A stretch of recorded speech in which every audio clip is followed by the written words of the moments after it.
या तो जो हमारे मथुरा में धनुष रखा रहता है उसकी टंकार है वह तो विदीर्ण हो गया। अब तो कंस को लगा कि जब धनुष विदीर्ण हो गया तो मेरी मृत्यु निश्चित है। भगवान ने धनुष को विदीर्ण करके और कंस की सभा की ओर जाने लगे। रास्ते में सुंदर प्रबंध कर रखा है कंस ने भगवान की मृत्यु के लिए। अब तो कुबलिया पीड़ हाथी था जिसको कंस के आदेशानुसार 50 मन कोलाहल 50 मन मदिरा का पान करा दिया गया। वह हाथी मतवाला हुआ और मतवाला होकर के जैसे ही भगवान आए वैसा ही अपनी सूंड में फंसाया और दूर फेंक दिया। भगवान तुरंत समझ गए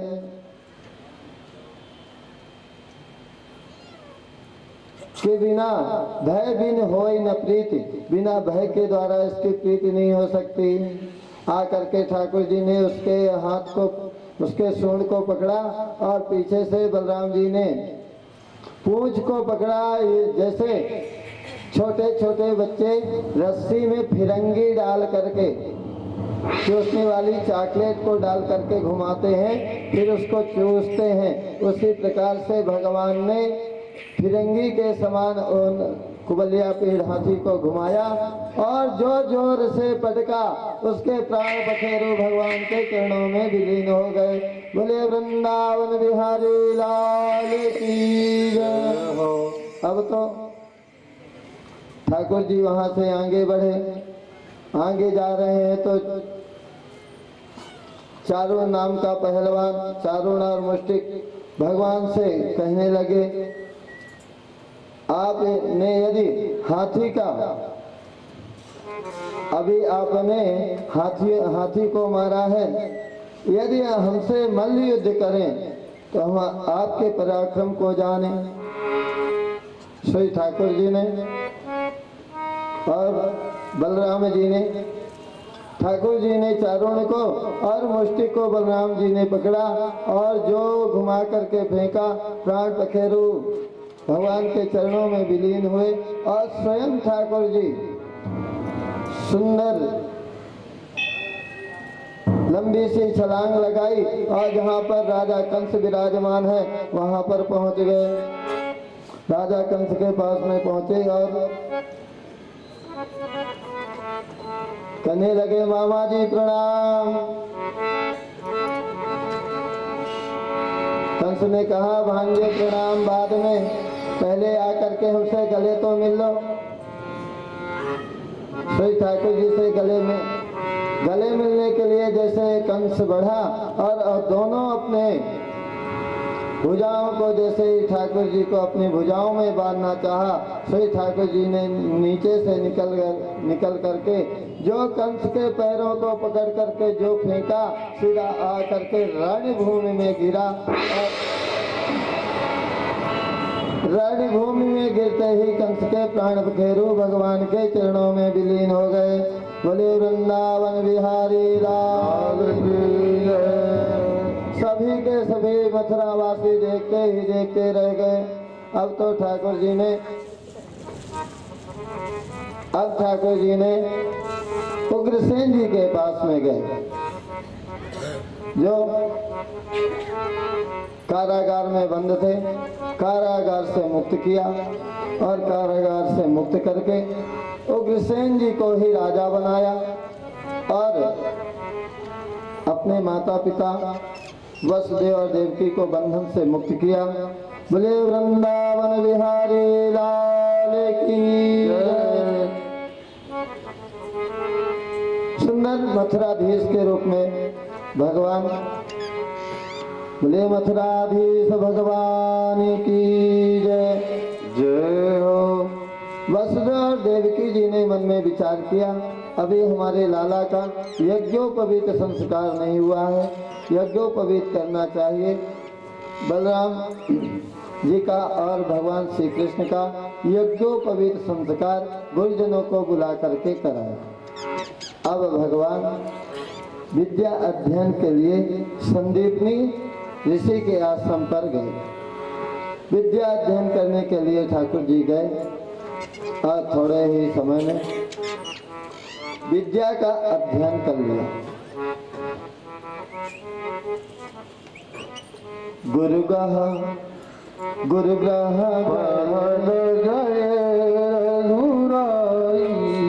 गल्प काल विद्या सब पाई। गुरुग्रह गए पढ़न अधुराई। काल विद्या बहु पाई। गुरुग्रह गए पढ़न रघुराई। अल्प काल विद्या सब पाई।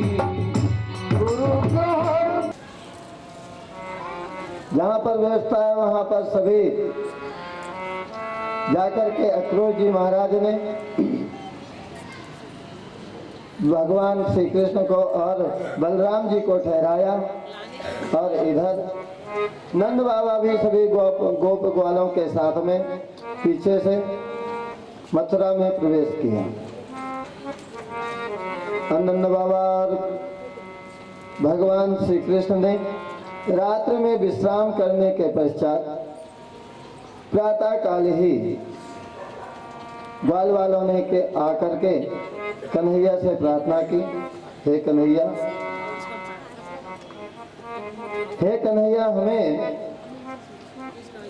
इस मथुरा नगरी के दर्शन करने हैं। हमने सुना है कि इस मथुरा नगरी में सुंदर सुंदर बाजार लगता है, सुंदर सुंदर सामग्रियां मिलती हैं।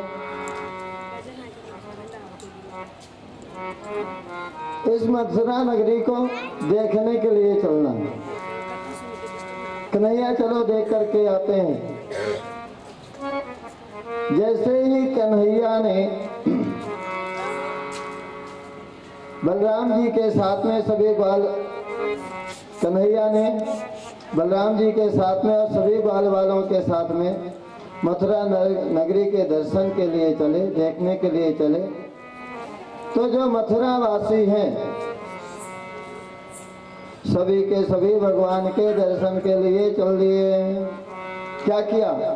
धाये धाम काम सब त्यागी, मनोरंग निधि लूटन लागी। धाये धाम काम सब त्यागी, मनोरंग निधि लूटन लागी। धाये धाम काम सब त्यागी, धाये धाम काम सब त्यागी, मनोरंग निधि लूटन लागी। मनोरंग निधि लूटन लागी। धाये धाम काम सब त्यागी, मनोरंग निधि लूटन लागी। धाये धाम काम सब त्यागी, मनोरंग निधि लूटन लागी। धाये धाम काम सब त्यागी, मनोरंग निधि लूटन लागी। युवती भवन झरोख लागी।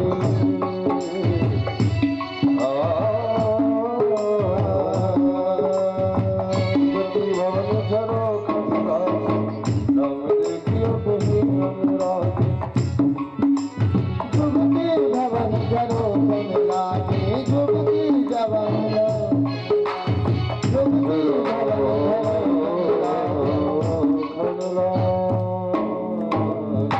सभी ने अपने काम को धाम को त्याग करके और भगवान के दर्शन के लिए चल पड़ी। जो युवतियां थी तो अटारियों में चढ़ करके और अटारियों में बने झरोखों से भगवान के रूप को निहार रही। एक एक करके और सुंदर पुष्प की वृष्टि, जैसे जैसे ठाकुर जी चलते जा रहे हैं वैसे वैसे भगवान के ऊपर सुंदर पुष्प की वर्षा करते जा रहे हैं। मथुरा वासी तो पुष्प की वर्षा कर ही रहे हैं, साथ में ऊपर से देवताओं ने आकर के आकाश मार्ग से ही भगवान के ऊपर को पुष्प वृष्टि करना शुरू कर दिया। सुंदर पुष्पों की वृष्टि हो रही है और ठाकुर जी चलते जा रहे हैं। ठाकुर जी से ग्वाल वालों ने कहा, कन्हैया, जो पुष्पों की वृष्टि हो रही है नगरवासी हमें देख रहे हैं, तो कन्हैया इन नगरवासी जितने सुंदर सुंदर वस्त्र पहने हैं ना, इतने सुंदर हमारे वस्त्र नहीं है। यदि हमारे भी वस्त्र ऐसे हो जाएं, तब ऊपर से पुष्प वृष्टि और अच्छी लगेगी। कन्हैया ने कहा ठीक है। सही आगे एक धोबी दिखा। धोबी से कहा, अरे भैया, ये कपड़े आप किसके लिए ले जा रहे हो, ये आप हमें दे दो।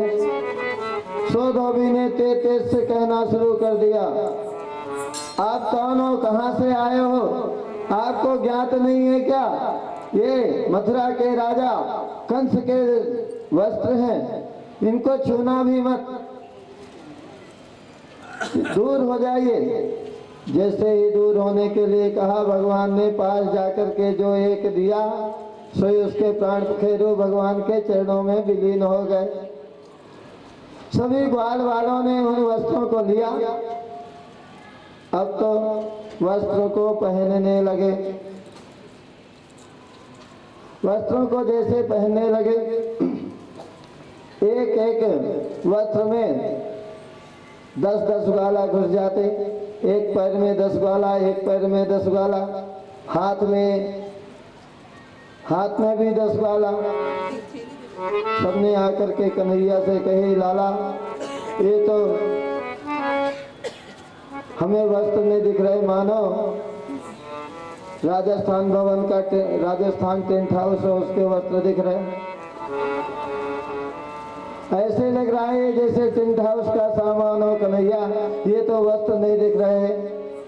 कन्हैया ने कहा, ग्वाल वालों, ये वस्त्र ही हैं, ये राजा कंस के वस्त्र हैं। राजा कंस ने अभी इनको नया नया सिलाया है। ऐसी बात है कन्हैया, तो एक कृपा करो, इन वस्त्रों को छोटा करवा दो।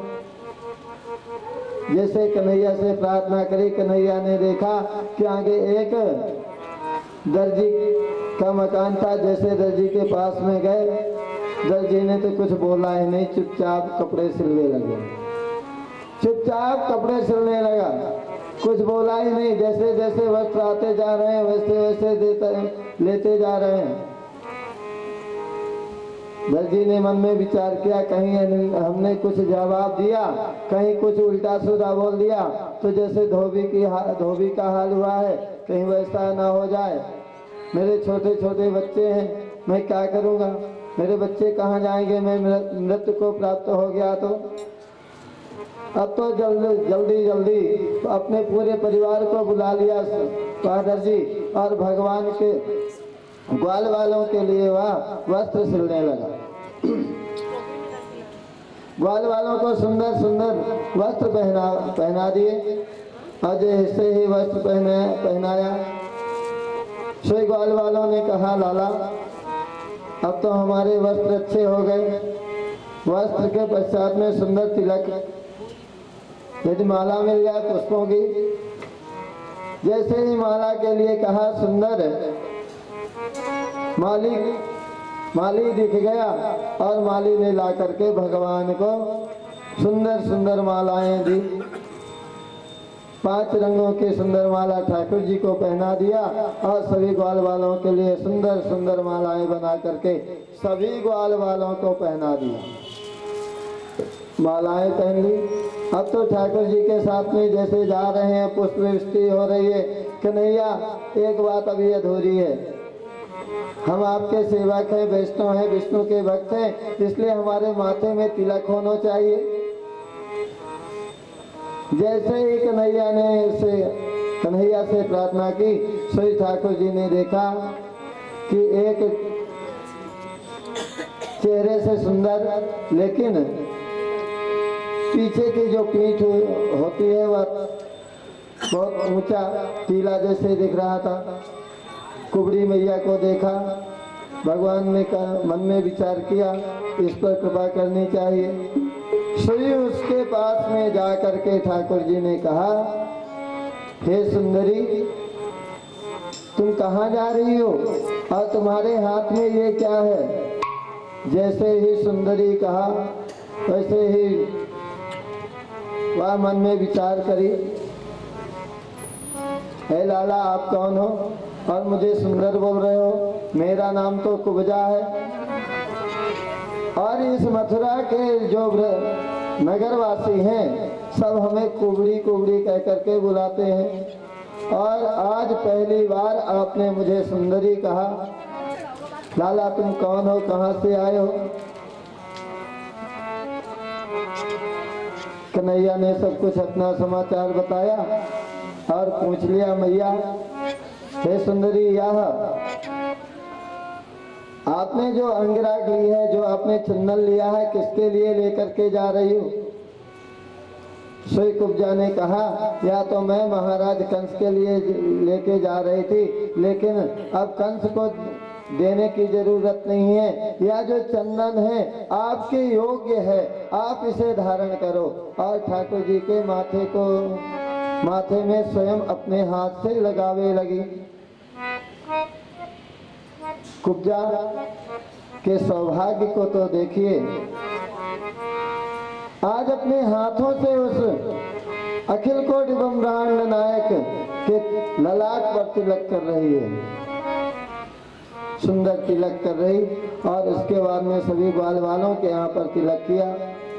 ठाकुर जी सभी ग्वाल वालों के साथ में चलते चलते धनुष यज्ञ भूमि पर पहुंचे और यज्ञ भूमि में जैसे पधारे, ठाकुर जी ने जैसे ही यज्ञ भूमि में पधार करके धनुष को जैसे ही छुआ वह विदीर्ण हो गया। उसकी टंकार सारे मथुरा में फैल गई। इतनी जोर का कोलाहल हुआ, इतनी जोर की टंकार हुई कि उस टंकार को सुनकर के राजा अपने सिंहासन से गिर पड़ा। जैसे ही राजा कंस अपने सिंहासन से गिरा, वैसे ही भयभीत हो गया और सिंहासन उठ करके और वहीं पर भ्रमण करने लगा। अरे दूतों, ये तो बताओ इस टंकार किसकी है? आकर के किसी ने बताया, या तो जो हमारे मथुरा में धनुष रखा रहता है उसकी टंकार है, वह तो विदीर्ण हो गया। अब तो कंस को लगा कि जब धनुष विदीर्ण हो गया तो मेरी मृत्यु निश्चित है। भगवान ने धनुष को विदीर्ण करके और कंस की सभा की ओर जाने लगे। रास्ते में सुंदर प्रबंध कर रखा है कंस ने भगवान की मृत्यु के लिए। अब तो कुबलिया पीड़ हाथी था, जिसको कंस के आदेशानुसार 50 मन कोलाहल 50 मन मदिरा का पान करा दिया गया। वह हाथी मतवाला हुआ और मतवाला होकर के जैसे ही भगवान आए वैसा ही अपनी सूंड में फंसाया और दूर फेंक दिया। भगवान तुरंत समझ गए कि बिना भय बिन होई न प्रीति, बिना भय के द्वारा इसकी प्रीति नहीं हो सकती। आकर के ठाकुर जी ने उसके हाथ को, उसके सूंड को पकड़ा और पीछे से बलराम जी ने पूंछ को पकड़ा। जैसे छोटे छोटे बच्चे रस्सी में फिरंगी डाल करके चूसने वाली चॉकलेट को डाल करके घुमाते हैं, फिर उसको चूसते हैं, उसी प्रकार से भगवान ने फिरंगी के समान उन कुबलिया पीड़ हाथी को घुमाया और जो जोर से पटका उसके प्राण पखेरु भगवान के चरणों में विलीन हो गए। बोले वृंदावन बिहारी लाल की जय हो। अब तो ठाकुर जी वहां से आगे बढ़े, आगे जा रहे हैं तो चारुण नाम का पहलवान, चारुण और मुष्टिक भगवान से कहने लगे, आपने यदि हाथी का, अभी आपने हाथी को मारा है, यदि हमसे मल्ल युद्ध करें तो हम आपके पराक्रम को जाने। श्री ठाकुर जी ने और बलराम जी ने, ठाकुर जी ने चारुण को और मुष्टिक को बलराम जी ने पकड़ा और जो घुमा करके फेंका, प्राण पखेरु भगवान के चरणों में विलीन हुए और स्वयं ठाकुर जी सुंदर लंबी सी छलांग लगाई और जहाँ पर राजा कंस विराजमान है वहां पर पहुंच गए। राजा कंस के पास में पहुंचे और कहने लगे, मामा जी प्रणाम। कंस ने कहा, भांजे प्रणाम बाद में, पहले आकर के हमसे गले तो मिल लो। श्री ठाकुर जी से गले मिलने के लिए जैसे कंस बढ़ा और दोनों अपने भुजाओं को जैसे ही ठाकुर जी को अपनी भुजाओं में बांधना चाहा, श्री ठाकुर जी ने नीचे से निकल करके जो कंस के पैरों को पकड़ करके जो फेंका, सीधा आ करके रणभूमि में गिरा और रणभूमि में गिरते ही कंस के प्राण पखेरु भगवान के चरणों में विलीन हो गए।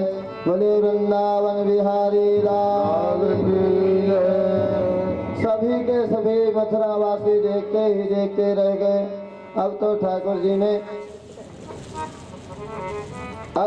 जी ने उग्रसेन जी के पास में गए, जो कारागार में बंद थे। कारागार से मुक्त किया और कारागार से मुक्त करके उग्रसेन जी को ही राजा बनाया और अपने माता पिता वसुदेव और देवकी को बंधन से मुक्त किया। बोले वृंदावन बिहारी लाल की जय। सुंदर मथुराधीश के रूप में भगवान, बोले मथुराधीश भगवान की जय। जय हो। वसुदेव और देवकी जी ने मन में विचार किया, अभी हमारे लाला का यज्ञोपवीत संस्कार नहीं हुआ है, यज्ञोपवीत करना चाहिए। बलराम जी का और भगवान श्री कृष्ण का यज्ञोपवीत संस्कार गुरुजनों को बुला करके कराया। अब भगवान विद्या अध्ययन के लिए संदीपनी ऋषि के आश्रम पर गए। विद्या अध्ययन करने के लिए ठाकुर जी गए और थोड़े ही समय में विद्या का अध्ययन कर लिया। गुरुग्रह गए, गल्फ काल की